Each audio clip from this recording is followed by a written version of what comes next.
In a future world, a mysterious creature emerges from the ground, sweeping over humanity and destroying civilization in an instant.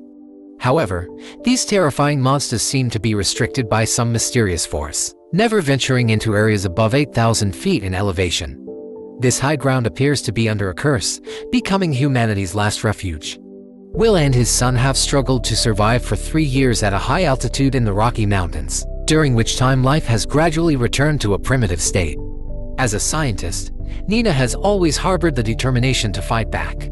She studies day and night, trying to find a way to combat the monsters, but each attempt ends in failure, as the monster's skin is incredibly tough, and ordinary bullets cannot inflict any damage. The calm days are eventually shattered when Will's son suffers from a chronic illness that suddenly worsens, and the remaining medical supplies on the mountain can no longer sustain his life. In a state of desperation, Will comes up with a bold plan. He goes to Nina's home, asking her to accompany him to a hospital halfway down the mountain. Nina had once been saved by Will and had begun researching the monsters from the moment they appeared, gaining a deep understanding of their habits.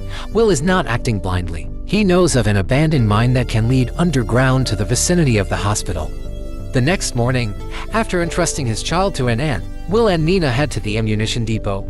Unexpectedly, their friend Katie, having learned of their plan, insists on joining them, disregarding her own safety.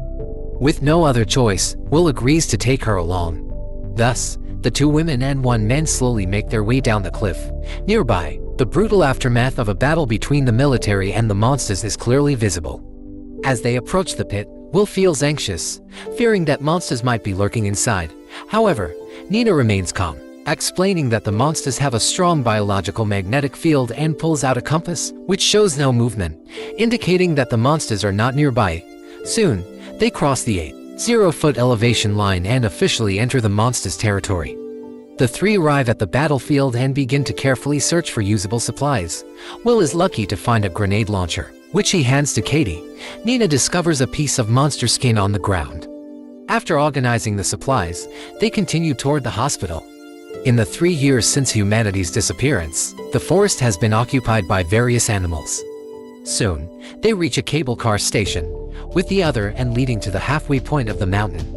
If they can successfully start the cable car, they can return to the safety of the high altitude. Suddenly, Nina's compass begins to spin wildly, indicating that the monsters are approaching. On the plains, the speed of humans is no match for that of the monsters, so they decide to split into 2 groups. Will quickly climbs up to the cable car control panel, while Nina and Katie do their best to hold off the advancing monsters. Just as the monsters are about to enter range, the terrifying red light suddenly disappears into the forest. Immediately, the monsters charge at them like arrows. In the chaos, Will connects the power. Nina is the first to board the cable car, followed closely by Will, but Katie, being further away, can only climb up the pole with all her might. On the cable car, the 2 continuously fire, but the impact of the bullets is like a mosquito trying to shake a tree.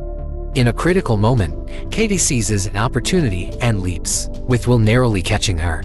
The next second, a monster's claw grabs the cable, and the overloaded cable snaps instantly, sending the 3 plummeting from the sky, fortunately landing just shy of the 8,000-foot elevation line. That night, they find a small cabin by the roadside. The day's harrowing experiences leave everyone shaken. Even Nina feels a deep despair towards these monsters. These creatures erupted from the ground and wiped out 90% of humanity in just a month. They are tireless, needing no food, as if hunting humans is their only purpose for existence. After resting for a night, the 3 head to the abandoned mine. Nina discovers that although this place is above 8,000 feet, there must be areas below this elevation deep within the tunnels. The monsters, living underground, can detect human presence through sound and changes in carbon dioxide concentration. Even a slight breath could expose them, but there is no retreat now. They can only grit their teeth and venture into the dark mine. After a difficult trek, Will despairingly finds that the passage to the hospital has been locked. However, he suddenly remembers another route, which requires descending to 7,000 feet. The 3 muster their courage and climb down the pipe, then quicken their pace through this dangerous area. Suddenly, Katie feels something following them from behind. They quickly cover their headlamps and frantically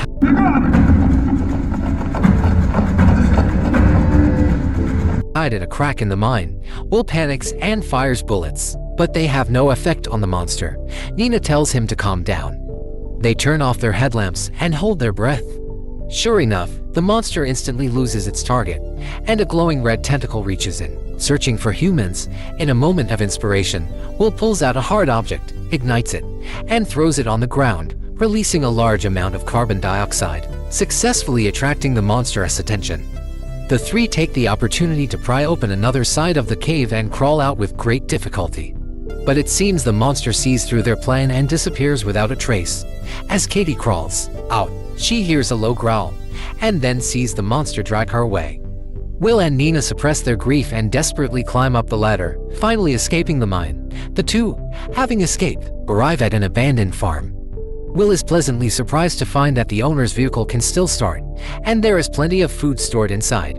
After a hearty meal, Will can't help but ask Nina about her research in the lab during the early days of the apocalypse, why the military valued her so much, and how his wife had tragically died while trying to rescue her.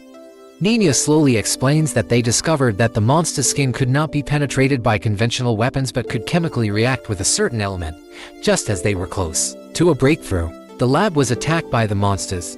The next morning, Will drives the pickup to a nearby town. Under the cover of hoofbeats, they successfully reach the hospital.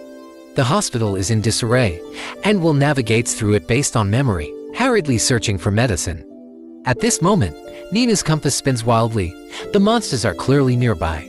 The two dare not waste a moment, collecting the medicine and rushing out, only to find the monsters have appeared. Countless tentacles burst through the walls, closing in on Will. The two rush to the rooftop in a panic, but suddenly, Will is tightly wrapped by a tentacle. In a critical moment, Nina grabs a fire axe and strikes at the tentacle with all her might. There is a metallic clash, and the monster releases Will. But soon, they are cornered. Will spots an oxygen tank nearby and gets an idea.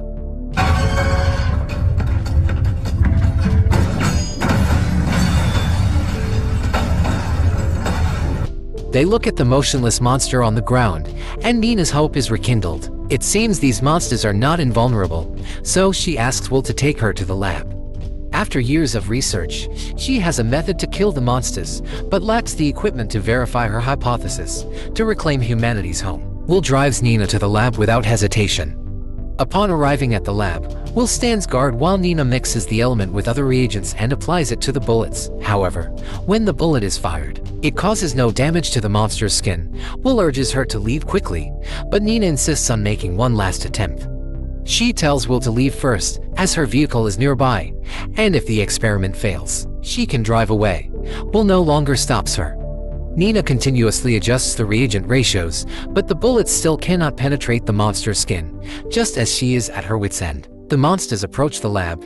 Nina sees a power battery nearby and suddenly has a bright idea. She readjusts the reagent ratio and applies it to the bullets. Meanwhile, on his way home, Will's vehicle suddenly gets a flat tire and rolls over before stalling. After an unknown period, Will wakes up, using all his strength to kick open the windshield, the loud noise attracting the monsters. Realizing the danger, he runs desperately up the mountain, with the monsters hot on his heels. Fortunately, the 8,000-foot elevation line is just ahead, but the next second, monsters surround Will from all sides. He finds himself in a desperate situation and still wants to fight back, but with his bullets spent, he cannot harm the monsters. Just as he is about to lose hope, Nina arrives, having successfully completed her experiment. When they look at the monster's remains, they are astonished to find scattered parts on the ground. It turns out that these so-called monsters have always been robots, which explains why they need no food, no sleep, and are programmed not to exceed 8,000 feet. But who created them?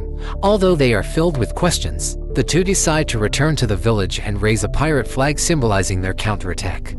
Soon, the flag spreads like wildfire among all the surviving villages. With a method to deal with the monsters, people unite, working overtime to produce special bullets, determined to reclaim their homeland.